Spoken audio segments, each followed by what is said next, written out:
అందమైన కలల కుటీరం, అమృతాలు కురిసే తీరం, మా ఇల్లు ప్రేమాలయం, దేవుళ్ళ జన్మాలయం. సంక్రాంతే ప్రతిదినం, సుఖశాంతే ప్రతిక్షణం, మా ఇల్లు ప్రేమాలయం, దేవుళ్ళ జన్మాలయం.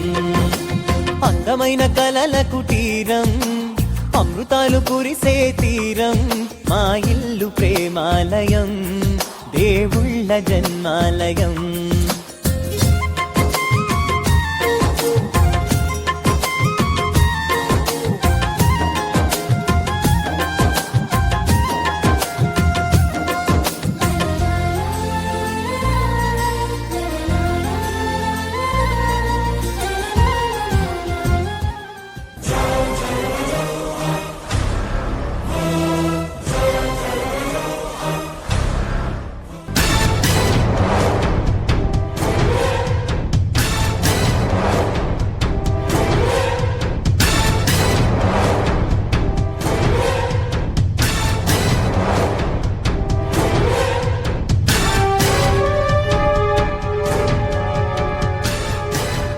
డబ్బున్న పొగురుతో మతి తప్పి ప్రవర్తించావు. ఇప్పుడు నీకే మతిపోయేలా కాలం సమాధానం చెప్పింది చూసావా? ఇలా మనసు మలినం చేసుకున్నావు కాబట్టే జీవితాన్ని మసకబారేలా చేసుకున్నావు. ఇప్పటికైనా కళ్ళు తెరిచి వెలుగుని చూస్తే బాగుపడతావు.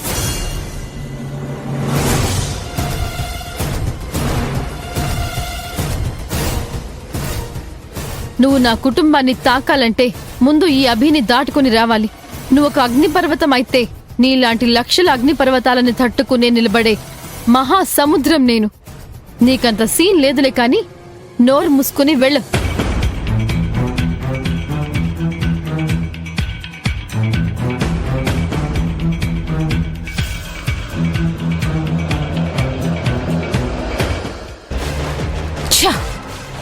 ఒసే అభి, నిన్ను చంపకుండా తప్పు చేశానే. వదిలిపెట్టనే, నిన్ను వదిలిపెట్టను. నీ అత్తమామల్ని జైలు గోడల మధ్య చూసుకుని కుమిలిపోవాల్సిన నువ్వు నన్నే వాళ్ళ స్థానంలో ఇక్కడ కూర్చోబెట్టావు. దేశంలోనే అతిపెద్ద లాయర్ని ఏరికోరి తెచ్చుకుని పక్కన పెట్టుకున్నాను. పిల్ల పిచ్చుక లాంటి నీపై బ్రహ్మాస్త్రాన్ని సాధించాను. అయినా సరే నా బ్రహ్మాస్త్రాన్ని ఛేదించి నన్నే కూల్చేశావు. ఈ పాటికి ఆ వేదవతి నిన్ను ఇంట్లోకి ఆహ్వానించి ఘన స్వాగతం పలికే ఉంటుంది.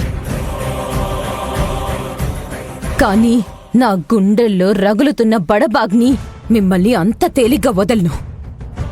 నిన్ను చంపనభి. బ్రతికుండగానే నరకం చూపిస్తాను. దినదిన గండంగా మారి కొద్ది కొద్దిగా నీ ఆయుష్ని ఆవరి చేస్తాను.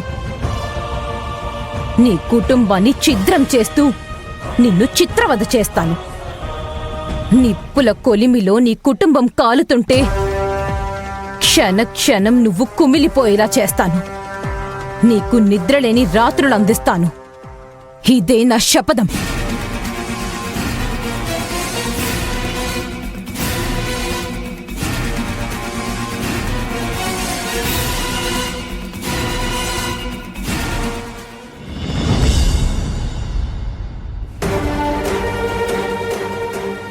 అమ్మా నాన్న విడుదలయ్యారని సంతోషం కంటే అభి ఇంట్లోకి అడుగుపెట్టిందన్న బాధే ఎక్కువగా ఉంది.